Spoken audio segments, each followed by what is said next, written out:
আমার যে ছবিগুলি আছে দেখবেন যে আমার আজকে সকালে গতকালকে সকালে ভেসে উঠছে যে ওই যে কিশোরগঞ্জ মডেল থানার সামনে যে আন্দোলন করতেছিলাম, মডেল থানার সামনে গতকালকে ছবিটা ভেসে উঠছে।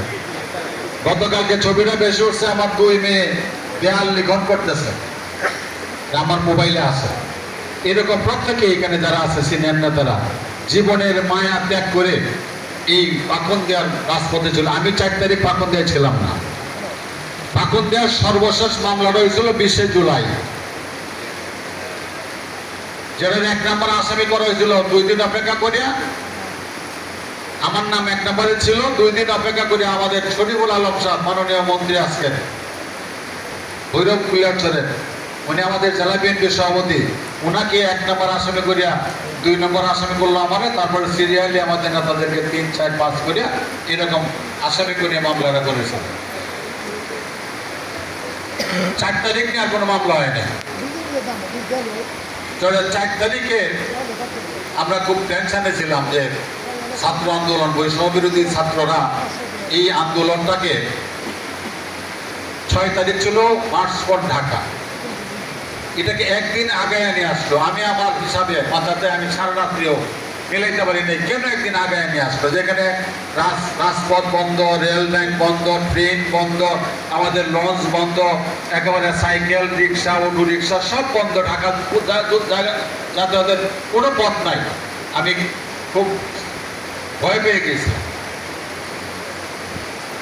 তারপরে 5 তারিখের সকাল স্তব্ধ, 10টা, 11টা, 12টা পর্যন্ত স্তব্ধ। 12টার পরে আমি দেখলাম যে চ্যানেল 24 প্রথম নিউজ দেওয়া শুরু করলো যে রাজপথের ব্যারিকেড ভেঙে ছাত্ররা এগিয়ে যাচ্ছে ঢাকার রাজধানীর মুখে। এবং এটা এমন ব্যারিকেড যে সারা ঢাকা সমস্ত ব্যারিকেড যত ছিল আইন শৃঙ্খলা বাহিনী সবাই, এমনকি আর্মিরা সেই ছাত্রদেরকে রাস্তা দেখিয়ে দিচ্ছিল, তাদেরকে সহযোগিতা করতেছিল। এই আন্দোলনে আমাদের হিসাবে হলো 1400-র উপরে খুন হয়েছিল। আর কতজন যে এখনো হাসপাতালে বেডে আছে, যদি আপনারা কেউ যাওয়ার সুযোগ পান পঙ্গু হাসপাতালে গিয়ে দেখবেন এখনো কারো 1 পা নাই, কারো 2 পা নাই, কারো 1 হাত নাই, কারো 2 হাত নাই, কারো বুক ঝাঁঝরা হয়ে গেছে, কারো চোখ নাই, কারো 2 চোখ নাই, কারো 1 চোখ নাই, কপাল এতে এনার গাঁথা হয়ে রয়েছে। এরকম দৃশ্য আমি নিজে দেখার সুযোগ পাইছিলাম। একবার গেছিলাম আমি আমাদের শুভকে দেখতে, নিশ্চিন্তপুরের শুভ, আপনারা অনেকেই জানেন কিনা। তার পুরোতে বন্দুকের নল ঠেকাইয়া গুলিটা করা হয়েছিল, তার পুরোটা সম্পূর্ণ মাংস কেটে ফেলতে হয়েছিল। তার নাম শুভ, বাড়ি নিশ্চিন্তপুর, আমাদের মুবারক কমিশনের বাড়ির পাশে। আমি অনেকবার গেছি, তাকে যতদূর সহযোগিতা করার চেষ্টা করছি। শুভকে দেখতে গিয়েছিলাম, আর একবারও গেছিলাম শুভকেই দেখতে।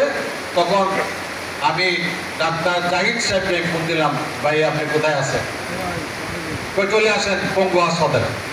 আমি ওইখানে আছি। পঙ্গু হাসপাতালে উনি অপেক্ষা করতেছেন, আমাদের মাননীয় মহাসচিব জনাব মির্জা ফখরুল ইসলাম আলমগীর সাহেব যাবেন, এই জন্য আমিও গেছি আমাদের মহাসচিবের কাছে। ওই সময় আরো বিশদভাবে দেখার সুযোগ পাইছি কি পরিমাণ কষ্ট যে হয়ে গেলে বুকে হাজারিতে কান্না আসে তাদের দেখলে। এই আন্দোলনে মানুষ কি এত নিষ্ঠুর হতে পারে ক্ষমতার লোভে? শুধুমাত্র ক্ষমতার লোভে স্নাইপার দিয়া গুলি করিয়া, হেলিকপ্টার থেকে গুলি করিয়া, এক ছেলে সেই জানালার কাহিনীর ধরে লটকে রয়েছে, তারে গুলি করিয়া মারুন লাগবো, এইরকম কি অপরাধ এরা করছিল? এরা তো তাদের ন্যায্য দাবির জন্য আন্দোলন করছিল। আপনার কোটা আন্দোলন ন্যায্য দাবি, নির্বাচন, অবাধ নির্বাচন, এটা বৈধ দাবি, আমাদের বাক স্বাধীনতা, এটা আমাদের বৈধ দাবি। এই সমস্ত দাবিগুলি ছিল সেই বৈষম্য বিরোধী ছাত্র আন্দোলনকারীদের জন্য।